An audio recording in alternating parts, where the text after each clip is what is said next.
ఒక అందమైన తోటలో చింటూ అనే ఉడుత ఉండేది. అది రాము అనే తోటమాలికి చాలా ఇష్టమైన స్నేహితుడు. అసలేం జరిగిందో తెలుసా? ఒకరోజు ఆ తోటలో ఒక పెద్ద మిస్టరీ జరిగింది. ఒక మధ్యాహ్నం రాము బాగా అలసిపోయి నిద్రపోతున్నాడు. చింటూ పక్కనే కూచుని రాముకి గాలి విసురుతోంది. ఎంత మంచి స్నేహం కదా! ఇద్దరూ ఎంత క్లోజంటే అంత క్లోజ్. అప్పుడే ఒక ఈగ వచ్చి రాము ముఖం మీద వాలింది. చింటూకి అది చూసి చాలా కోపమొచ్చింది. ఎందుకు నా ఫ్రెండుని ఇబ్బంది పెడుతున్నావు అని గట్టిగా అరిచింది.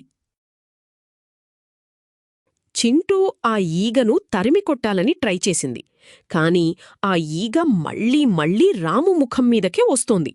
చింటూకి కోపం కట్టలు తెంచుకుంది. ఏం చెయ్యాలో దానికి అర్థం కాలేదు. కోపంలో చింటూ ఒక చిన్న కర్రను తీసుకొని ఈగను కొట్టాలని చూసింది. ఈసారి నిన్ను అస్సలు వదిలిపెట్టను అని గట్టిగా డిసైడైపోయింది. ఈగ ఎగిరిపోయింది. చింటూ కోపంతో కర్రను బలంగా విసిరింది.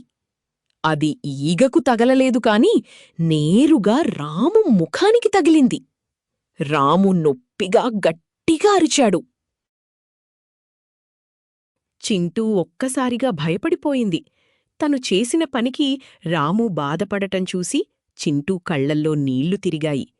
కోపం ఎంత ప్రమాదమో, అది ఎంతటి నష్టాన్ని తెస్తుందో అప్పుడు చింటూకి అర్థమైంది.